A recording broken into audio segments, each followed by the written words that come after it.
ইরানকে ঘিরে আবারও আগ্রাসন শুরু যুক্তরাষ্ট্রের। গত কয়েকদিন থেকেই ইরানের পারমাণবিক ইস্যু নিয়ে সরগরম মধ্যপ্রাচ্য পরিস্থিতি।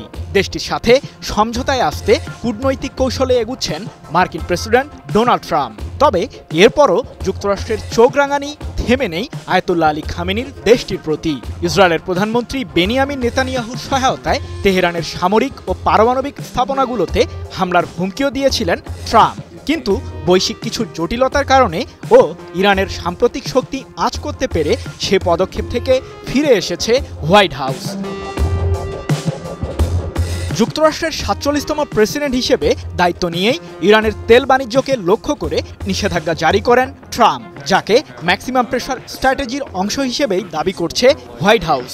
বিশ্ববাজারে তেল রপ্তানির মাধ্যমে অর্জিত অর্থ দিয়ে পারমাণবিক ও ক্ষেপণাস্ত্র কর্মসূচির উন্নয়ন ঘটাচ্ছে ইরান, এমন অভিযোগ মার্কিন প্রশাসনের। দেশটি যাতে মধ্যপ্রাচ্যে কোনোভাবেই ইসরায়েল ও যুক্তরাষ্ট্র বিরোধী বলয় তৈরি করতে না পারে, সে প্রচেষ্টাই অব্যাহত রেখেছে হোয়াইট হাউস। সব মশার বিরুদ্ধে সুরক্ষা দিতে এলো বসুন্ধরা এক্সট্রিম অ্যারোসল, মশার বিরুদ্ধে এক্সট্রিম সুরক্ষা। এবার ইরানের জ্বালানি ও তেল মন্ত্রী মোহসেন পাকনেজাদকে নিষেধাজ্ঞার আওতায় নিয়ে এসেছে ট্রাম্পের নেতৃত্বাধীন মার্কিন প্রশাসন। এছাড়াও চীন ও ভারতের সাথে তেল বাণিজ্যে জড়িত আরও ৩টি প্রতিষ্ঠান ও ৩টি তেলবাহী জাহাজকে লক্ষ্য করে নিষেধাজ্ঞা জারি করেছে যুক্তরাষ্ট্রের ট্রেজারি দপ্তর।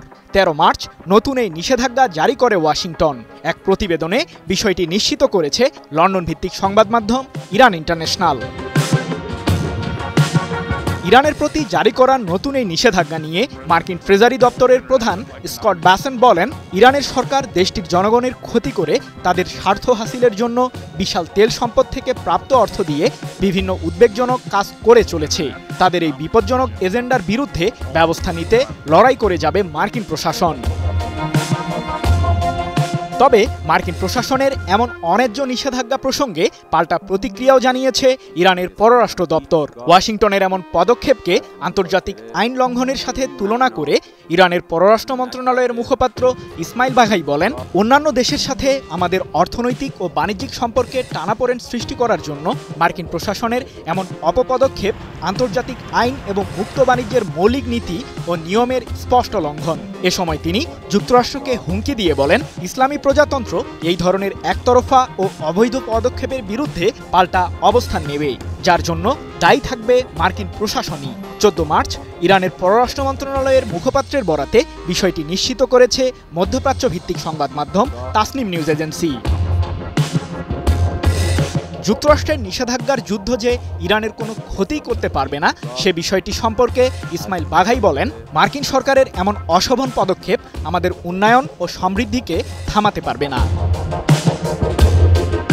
এদিকে ইরান পরমাণু অস্ত্র বানানোর মূল উপকরণ ইউরেনিয়ামের সর্বোচ্চ মজুদ বাড়িয়েছে, যা দিয়ে ৬টি পরমাণু বোমা তৈরি করা সম্ভব বলে সম্প্রতি আন্তর্জাতিক আণবিক শক্তি সংস্থা IAEA এর প্রধান রাফায়েল গ্রসি দাবি করেন। তার কথার সাথে সুর মিলিয়েছেন মার্কিন প্রেসিডেন্ট ডোনাল্ড ট্রাম্পও।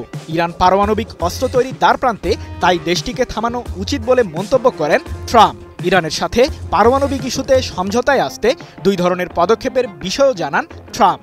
মার্কিন প্রশাসন সামরিক অভিযান ও চুক্তির মাধ্যমে তেহরানের সাথে সমঝোতায় যেতে চায় বলে জানান যুক্তরাষ্ট্রের প্রেসিডেন্ট।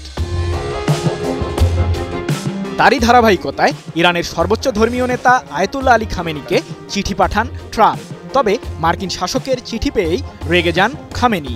যুক্তরাষ্ট্রের কোনো অন্যায্য নিষেধাজ্ঞা চলাকালীন কোনো ধরনের সমঝোতায় বসতে অস্বীকৃতি জানান ইরানের নীতি নির্ধারণী পর্যায়ের শীর্ষ এই নেতা।